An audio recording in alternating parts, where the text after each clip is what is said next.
Hey there, welcome back. This is day 3 of me doing live reading of my book, The 4-Week Vacation. Um, this is the Entrepreneur's Ultimate Guide to Taking Your Life Back. Yesterday was our big book launch, and I just want to thank everyone again. If you've purchased the book, if you've left a review, thank you so much for doing that. It's huge. I've been hearing wonderful feedback from people who have started to read the book, and if you've been listening to me read the first couple of chapters here on these lives every day at the same time as we go through the book, and it's having an impact on you, or you're starting to think differently about your relationship with the business and recognizing that it's time to put some better boundaries in place with the business and really take your life back. I just want to share that I'm so grateful for those of you who are sharing that it's impacting your life. You're making changes. You're looking at how you can do things differently in your business. So each day this week, I will be here reading a chapter or two live. Today, we're going to go through chapters 3 and 4. So chapter 3 is Veggies First. It's all about our self-care. And then chapter 4 is, I think, one of the really fun chapters, Designing a Life Worth Experiencing.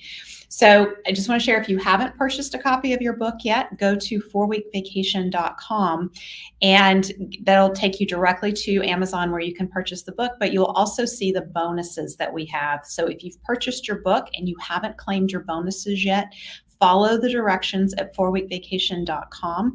We have some special bonuses for you, including an invitation training that I'm doing in the next couple of weeks based on the 4-week vacation. So this is your opportunity to really take your life back from your business. I'll be teaching the Tap the Potential solution that is contained within the 4-week vacation and starting to guide you through implementing that in your business. So purchase your book and then follow the steps at 4weekvacation.com so that you get those extra bonuses. And for those of you who are purchasing multiple copies of the book, take a look at the opportunity, because we are giving scholarships to the How to Hire the Best course. The course dollars, and if you purchase 25 copies of the book to give away to friends, even if you're purchasing the Kindle version and you're gifting that to others, you're eligible for a scholarship into the How to Hire the Best course. So we want to set you up for success, and hiring those A players is a big key piece to being able to take your life back. So with that, I'm going to jump in here with chapter 3, Veggies First. And for those of you who are watching, if you relate to anything that I'm sharing or it hits home, I would love to see you just say hi in the comments, or just comment on what's resonating for you as we go. So chapter 3, Veggies First. We have more freedom from our businesses than we give ourselves. Mike Brunet. George can feel the stress in his bones. Every time he hears a loud noise, he jumps. He's in permanent fight or flight mode. George knows he's supposed to take time for himself every day, and that even 20 minutes of George time will relieve the stress. He's supposed to take care of his own wellness, the proverbial veggies on the plate of life, first. But he keeps pushing himself off to the side as he digs deeper and deeper into his business. We entrepreneurs are great at taking care of everyone else's needs ahead of our own. Sandra, and this is not her real name, opens her desk drawer to reveal a 2-inch stack of paychecks she has written to herself over the years.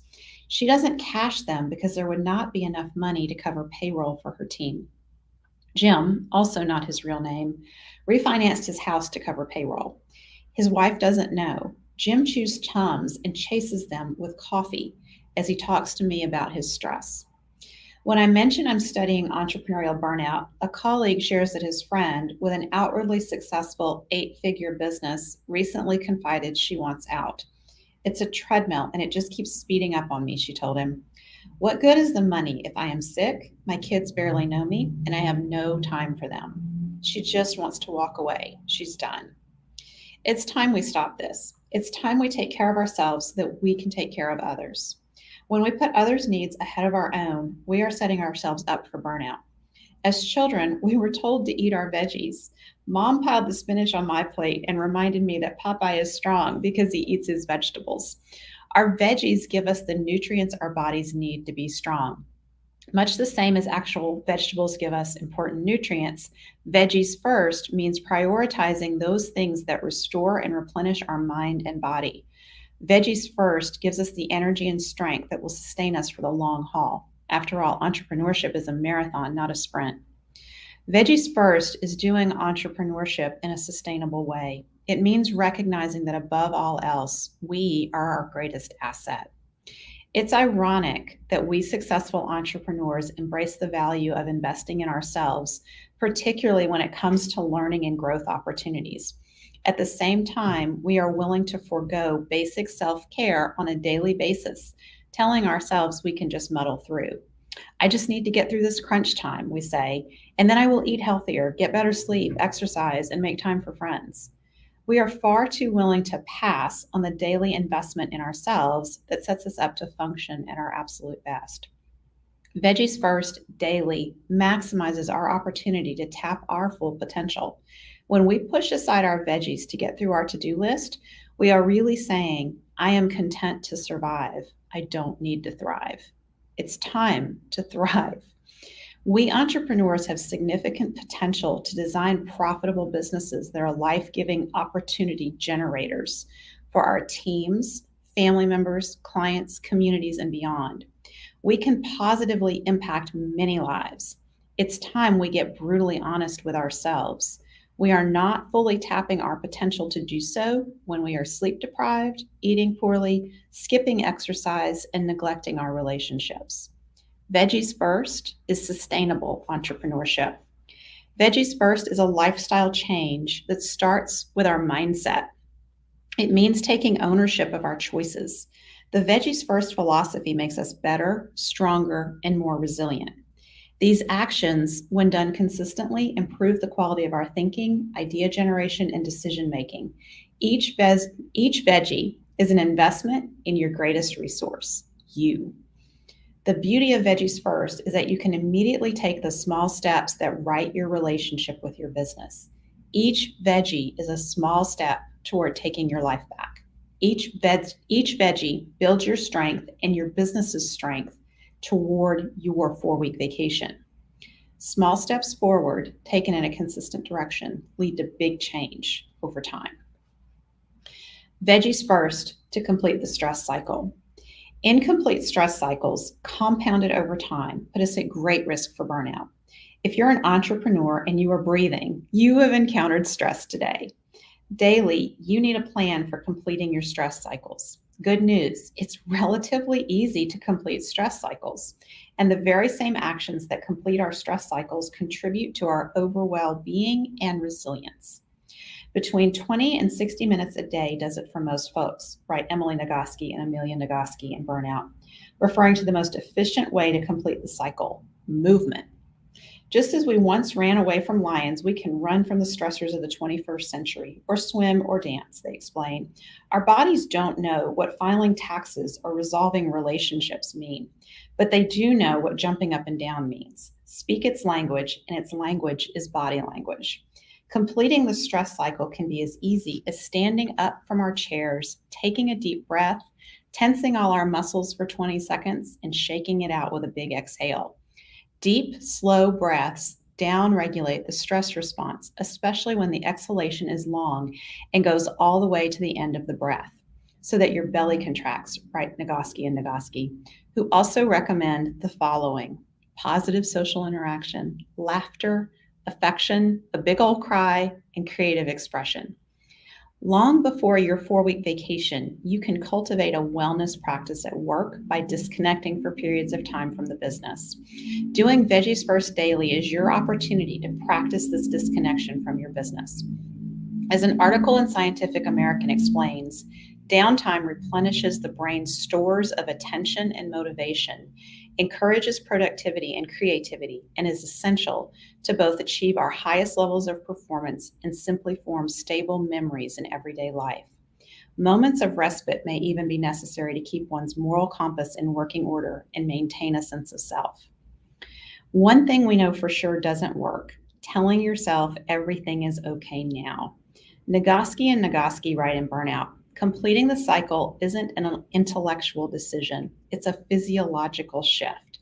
You'll know when you've completed the cycle when you feel incrementally better than you felt before you started. You can notice that something in your body has changed, they write, shifted in the direction of peace. Sometimes knowing that you need to prioritize your well being may not be enough. Sometimes we struggle to give ourselves permission to do this. Consider this your permission slip. Your well being is the priority. A better, stronger, more effective you creates the opportunity for a better, stronger, more effective business and team. Above all, your family will greatly appreciate this. Trust me. Permission slip, putting yourself first. If you need your own permission slip, we have one waiting for you. Join our Entrepreneurs Take Your Life Back community at tapthepotential.com/group and download your permission slip now.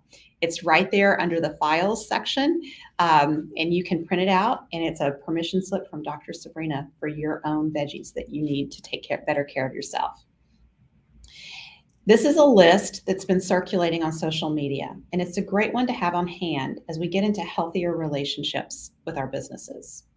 The hard truths about self-care. You will disappoint some people. Self-care often means doing what you don't feel like doing. Your boundaries will scare some people away. You don't owe anyone your time, a quick text back, or emotional support when you need to be giving it to yourself first. Giving from a place of emptiness only leads to resentment. Self-care requires letting go. It means to be honest with yourself, even when the truth is hard to admit. Self-care is hardest to do when you need to do it most. Ask yourself, what recharges you and gives you energy? What gets in the way of you giving yourself permission to engage in those activities more often in your life? What's possible for you, your family, your business, and your team when you're putting your self-care first? So take a step forward. Identify one action you will consistently take from this point onward that will support your well-being. Schedule it on your calendar and treat it like an appointment with your most important client, because you are, after all, your most important client. So those of you who are listening, I would love to see what are some of the things that you do that you know really replenish you and that you would like to be more intentional about doing. It would be great to see your comments in the chat. Okay, onward. We're going to move on to chapter 4 now. Designing a life worth experiencing. So those of you who are just tuning in, I'm reading every day a chapter or two from my newest book, The 4-Week Vacation, The Entrepreneur's Ultimate Guide to Taking Your Life Back from Your Business. Chapter 4 is one of my favorite chapters. It is about creating a business that supports our life vision and taking the time to really clarify our visions first and connecting with what we want most. Chapter 4, Designing a Life Worth Experiencing. Non-doing has nothing to do with being indolent or passive. Quite the contrary. It takes great courage and energy to cultivate non-doing, both in stillness and in activity. Jon Kabat-Zinn.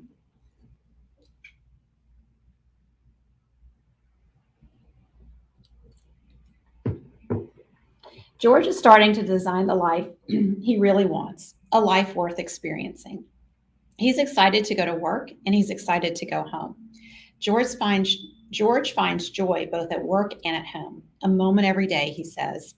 By getting better at hiring, putting systems in place, and delegating to his leadership team, he is working fewer than 40 hours per week. He no longer worries about sales and profit in his business. George sleeps soundly through the night, works out every morning, and cooks healthy meals every day. I love life, he says. This doesn't happen by accident. It happens by design. By nature, each of us is a designer. We have the power to sketch a compelling, vivid vision for our lives, to create a roadmap for ourselves and our businesses, and draw distinct boundaries around the fulfillment we get from our personal time. But as entrepreneurs,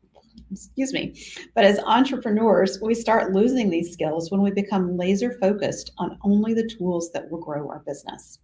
It's time to reclaim these skills for yourself. George is able to start seeing the joy in life again because he got out of the grind and refocused on what really mattered to him and his family. Flair and focus. Bill Burnett and Dave Evans, two Stanford professors who've designed products for Apple, among other clients, have helped revolutionize the way we can envision our lives through a concept called design thinking. One of the critical stages they share is accepting the fluttery feeling we get in our hearts when we begin to imagine something new. Know it's a process, write Burnett and Evans, in designing your work life. In design thinking, you are sometimes out generating lots and lots of ideas. We call this phase ideation, and it's when you flare out looking for all the good, bad, and crazy ideas you can find. At other times, you are focusing in on a point of view or a prototype you want to try. In this phase, you are focusing in on a good question or a very specific idea you'd like to test. These two parts of the design thinking process, flair and focus, are fundamentally different. And that's why good designers learn to be mindful of their process. You need to know when it's time to flare and when it's time to focus. You need to know when to ask more questions and when to accept the data you've generated and commit to a path forward. If you're like many of the entrepreneurs with whom I speak, you have a sense of what you'd like more time for in your life. But as soon as you contemplate taking 4 weeks of vacation, some discomfort bubbles to the surface. What would I do with myself? Notice that feeling is there. Get comfy with it. It's a sign you're about to grow. Trust me, I've been there too. Consider this chapter your chance to flare out and explore what you might do with more time for what matters most to you. What do I do with myself? Thinking time, relaxing time with my family, turning more ideas into realities, reading the books I bought, sleeping in, taking a vacation with my kids and being present the whole time, spending more time with friends, painting, gardening, watching the sea. These are just a few of the responses I received when I asked those in our Entrepreneurs Take Your Life Back community what they would like more time for in their life. So when you set about designing a life worth experiencing, it's critical to identify how you're going to spend the time once you get out of the grind. This starts with thinking time. It's hard to identify what you might want to do when you are multitasking and working long hours. High quality leisure time.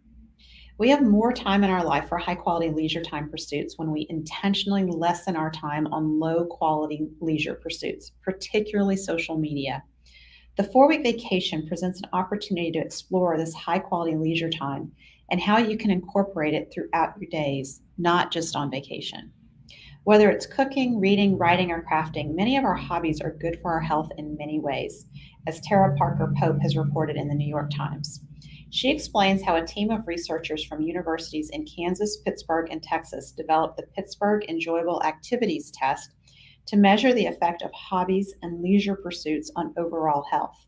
What they found, as Parker Pope explains, is number one, better physical health. People who scored higher on the enjoyable activities had lower body mass index, smaller waists, lower blood pressure, lower stress hormones, and better overall physical function, with other research showing that having hobbies is associated with a variety of benefits, including less severe disease and greater longevity. They found lower stress. A large body of research shows that leisure activities can help reduce stress. The Pittsburgh study showed that people who took part in a lot of enjoyable activities dealt better with stressful life events. Happiness. People who said they participated often in enjoyable activities also had greater life satisfaction and felt their lives had a greater sense of purpose and meaning. More friends. Notably, spending more time on hobbies and leisure pursuits was associated with having a larger and more diverse social network, as we know that a strong social network is a key factor in healthy aging. A San Francisco State University study published in the Journal of Occupational and Organizational Therapy, meanwhile, found that employees who had creative outlets outside the office were better at creative problem solving on the job. Hey, isn't that what we all want? We want our team members to solve problems. And as entrepreneurs, we want to be great problem solvers. That's how our businesses are born. Creative outlets are good for us and our team members. In the same study, researchers sought to determine if employees might better recover from the demands of their job through creative activities that restore them through relaxation or challenge them to learn new skills. Participants reported a variety of different ways they spent this high-quality leisure time, describing it as lush, as a deep experience that provides a lot of things for them, said San Francisco State University organizational psychologist Kevin Eskelman. But they also talk about this idea of self expression and an opportunity to really discover something about themselves. And that isn't always captured with the current recovery experience models. So, what's your favorite hobby? If you're like many of us, you may have lost touch with hobbies. Perhaps it's been years since you felt you had time to have an interest away from work. It might even feel hard to think of what you would enjoy doing. If that's you, no worries. That spark is in you. Trust that it's there and be curious about what you might enjoy doing. Taking up golf, woodworking, leather tooling, high performance racing, gardening, knitting, that's my personal fave. There are so many possibilities. Many of us entrepreneurs channel our creativity into our businesses. The beauty of developing and taking time for hobbies and interests away from work is that it enhances our creativity at work. So it might be fun if you want to post what's your favorite hobby? What do you like to do away from work? And if there's something that you used to do that you found a lot of relaxation and enjoyment in doing and you haven't done it in a long time, it'd be fun to hear what that is too. So post a comment in the chat and let me know. Why play is important to us. While not all of us will choose to spend our leisure time picking up a racket to play tennis, a console to play video games, or a box of sidewalk chalk to play hopscotch with our kids, the concept of play is at the heart of designing a life worth experiencing. As Stuart Brown writes in Play, How It Shapes the Brain, Opens the Imagination, and Invigorates the Soul, play goes well beyond games, go fetch, and giddiness. The properties of play, according to Brown, are apparently purposeless, it's done for its own sake, voluntary, inherent attraction, freedom from time, diminished consciousness of self, improvisational potential, continuation desire. I don't think it's too much to say that play can save your life. It certainly has salvaged mine, he writes. Life without play is a grinding, mechanical existence organized around doing the things necessary for survival. Play is the vital essence of life. It is what makes life lively, says Stuart Brown.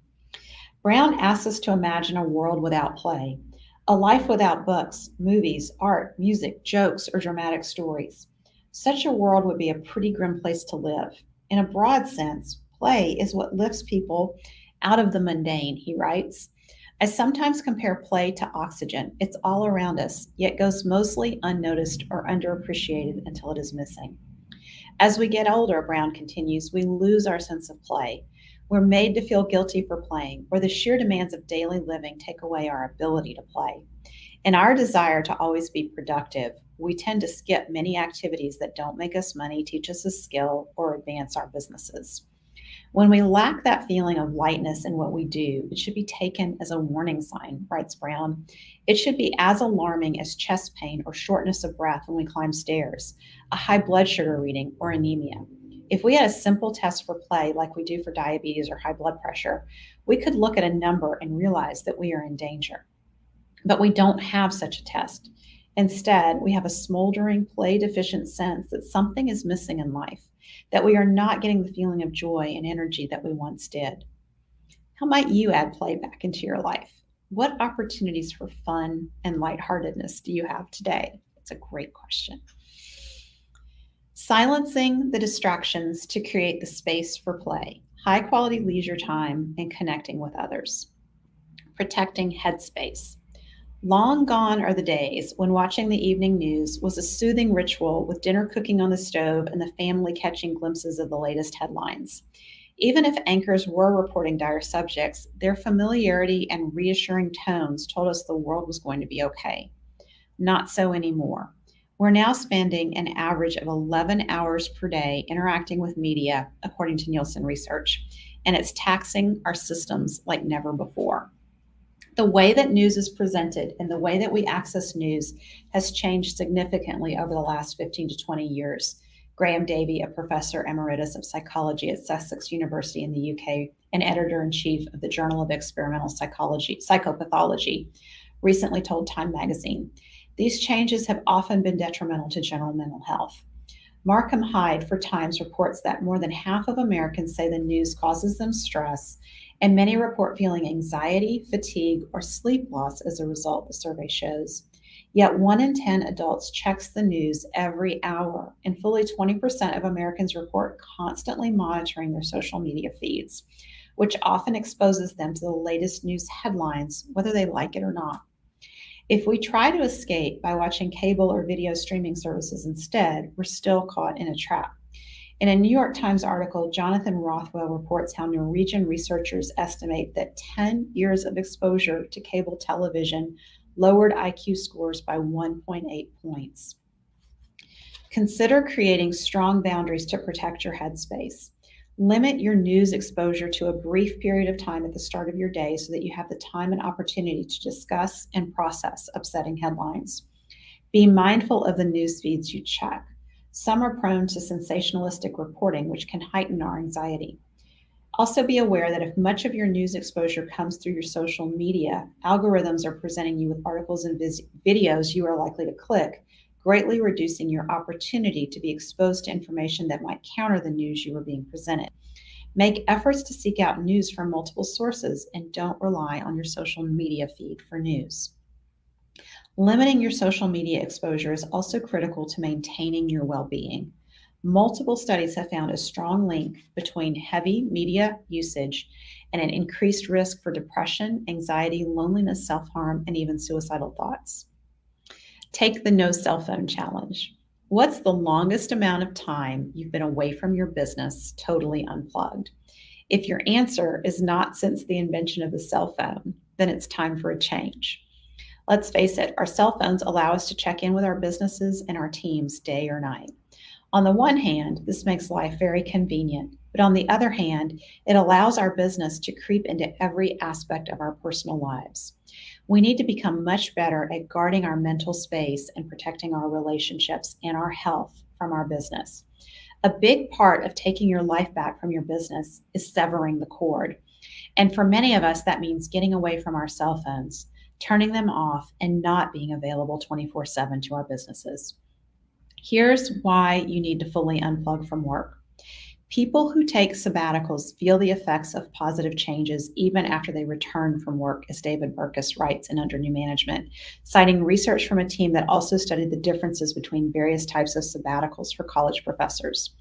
They found that those who fully detached themselves from their regular campus, skipping meetings, neglecting their offices, barely communicating with the university, gained the most from their sabbatical.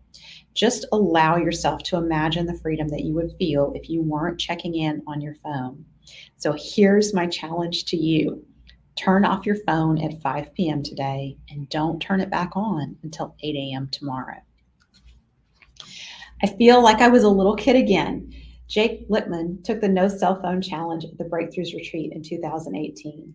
Being unavailable for 12-hour stretches at a time was the longest he'd been unplugged since 1993. I felt like I was a little kid again, exclaimed Jake. So just think about that for yourself, what that feeling would be to just be unplugged and have that opportunity to be fully present with yourself or with those around you. And you can do the no cell phone challenge at any time. Even in the middle of the day, you can unplug for a period of time and just be present with yourself. Connect with yourself. When was the last time you were alone, secluded, with nothing but your thoughts for your company? Being alone has gotten a bad rap lately, especially with the negative mental health effects of loneliness. But there's a flip side to being alone, and new studies are proving the benefits of solitude. When we dismiss the stigma of being alone, solitude can calm us and help regulate our thoughts, as an article in the Personality and Social Psychology Bulletin reveals. Some people make their solitude experience entirely about other people, study author and Durham University psychology professor Tai V. Nguyen told Michaela Higgs for the New York Times. Choosing to spend time doing things by yourself can have mental, emotional, and social benefits. But the key to reaping these positive rewards comes from choosing to spend time alone, writes Higgs. In a culture where we often confuse being alone for loneliness, the ability to appreciate time by ourselves prevents us from processing the experience as a negative thing. In fact, getting better at identifying moments when we need solitude to recharge and reflect can help us better handle negative emotions and experiences like stress and burnout. In Psychology Today, Sherry Borg Carter outlines 6 benefits of solitude. Solitude allows you to reboot your brain and unwind. Constantly being on doesn't give your brain a chance to rest and replenish itself. Being by yourself with no distractions gives you the chance to clear your mind, focus, and think more clearly. It's an opportunity to revitalize your mind and body at the same time. Solitude helps to improve concentration and increase productivity. When you remove as many distractions and interruptions as you can from your day, you are better able to concentrate, which will help you get more work done in a shorter amount of time. Solitude gives you an opportunity to discover yourself and find your own voice. When you're part of a group, you're more likely to go along with what the group is doing or thinking, which aren't always the actions you would take or the decisions you would make if you were on your own.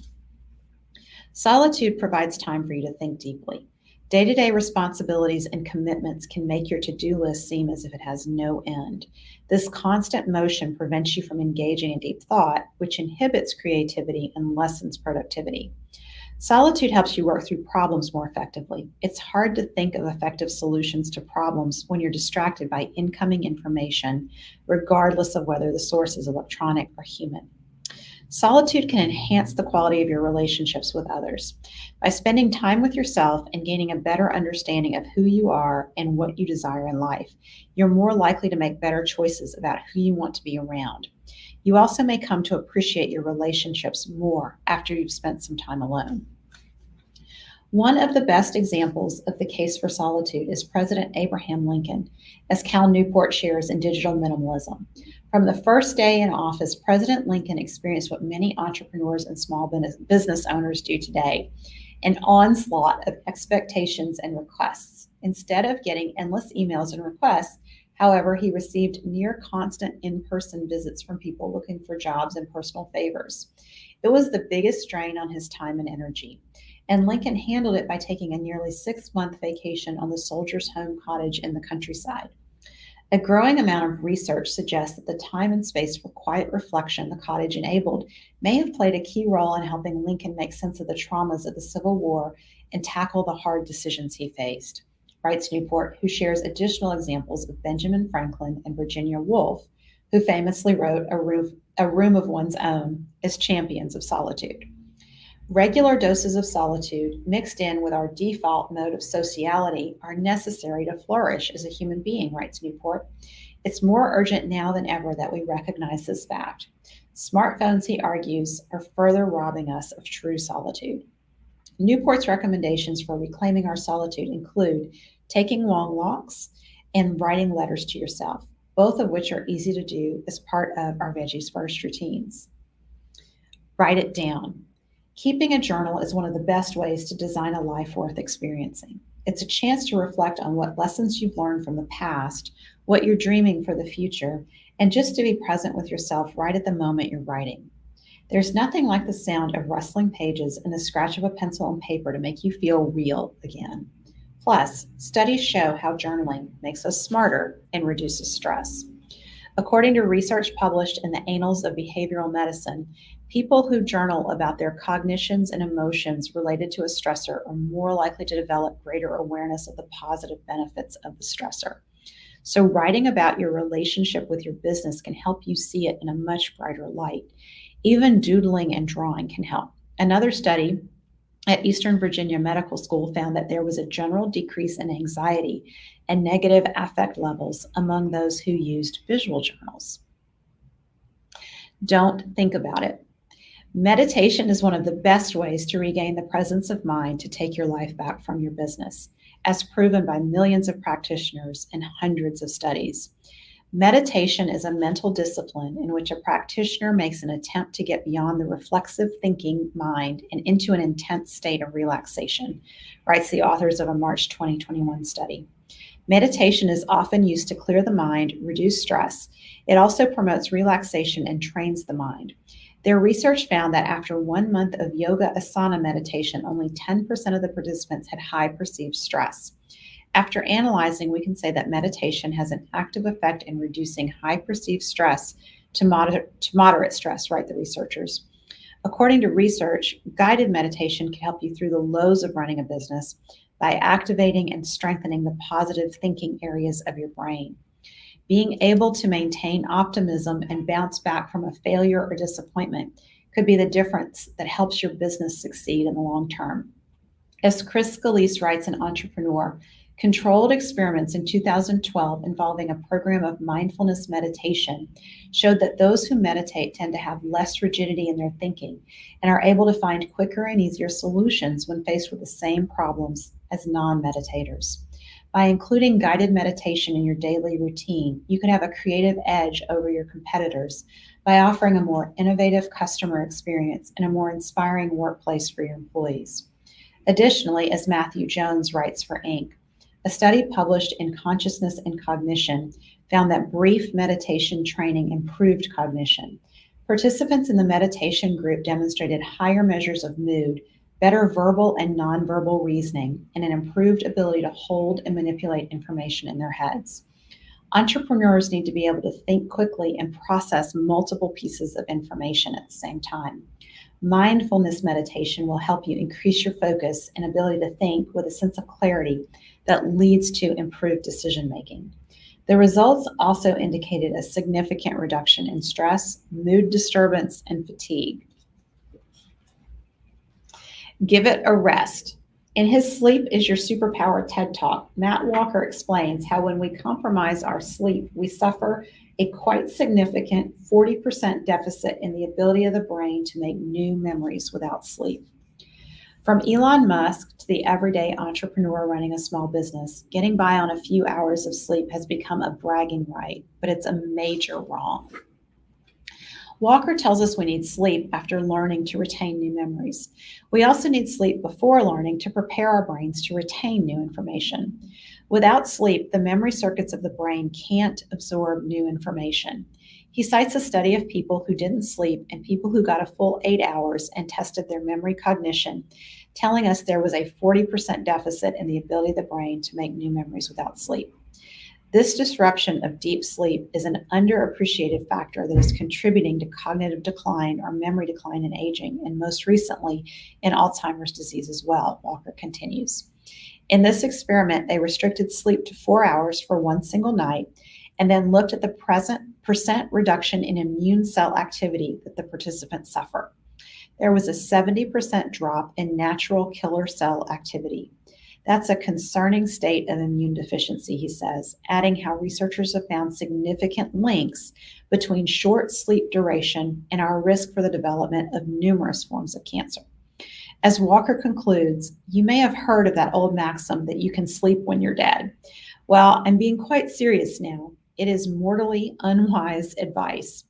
We know this from epidemiological studies across millions of individuals. There's a simple truth. The shorter your sleep, the shorter your life. Our sleep quality also benefits from meditation, studies have shown. Work it out. Along with sleep, exercise is one of the first things we entrepreneurs let slip. But simply getting up from our desks and moving around for 5 minutes can have positive benefits, as the Washington Post has explained. Metabolism slows down 90% after 30 minutes of sitting. Good cholesterol drops 20% after 2 hours of sitting. Simply getting up and moving around for 5 minutes can prevent this. Australia's Better Health Channel highlights why it's also essential to add workout time to our schedules. Physical activity or exercise can improve your health and reduce the risk of developing several diseases like type 2 diabetes, cancer, and cardiovascular disease. Physical activity and exercise can have immediate and long-term health benefits. Most importantly, regular activity can improve your quality of life. So if you are regularly physically active, you may reduce your risk of heart attack, manage your weight better, have a lower blood cholesterol level, lower the risk of type 2 diabetes and some cancers, have lower blood pressure, have stronger bones, muscles, and joints, and lower risk of developing osteoporosis, lower your risk of falls, recover better from periods of hospitalization or bed rest, feel better with more energy, a better mood, feel more relaxed, and sleep better. A number of studies have found that exercise helps depression. There are many views as to how exercise helps people with depression. Exercise may block negative thoughts or distract you from daily worries. Exercising with others provides an opportunity for increased social contact. Increased fitness may lift your mood and improve your sleep patterns. Exercise may also change levels of chemicals in your brain, such as serotonin, endorphins, and stress hormones. Connect in your most important relationships. Perhaps the most critical aspect to designing a life worth experiencing is connecting in our most important, meaningful relationships. When businesses take over our lives, one of the most devastating consequences is the toll it takes on our relationships. The high divorce rate among entrepreneurs speaks directly to this challenge. It's not just marriages that suffer. Children of entrepreneurs suffer as a result of their parents' emotional absence. Friendships take a back seat to the needs of the business. The loneliness and isolation entrepreneurs describe is real. When the business takes over your life, relationships suffer. Our relationships are our greatest source of resilience. In one study by Carnegie Mellon University, researchers found that social support can offset the effects of stress. Specifically, they tested if hugs protected people from the increased susceptibility to infections associated with stress. Indeed, they did. This suggests that being hugged by a trusted person may act as an effective means of conveying support, and that increasing the frequency of hugs might be an effective means of reducing the deleterious effects of stress, said study author and psychology professor Sheldon Cohen. The apparent protective effect of hugs may be attributable to the physical contact itself or to hugging being a behavioral indicator of support and intimacy. Kelly Miller, an expert in the field of relationships and stress, has been studying how intimacy can offset anxiety.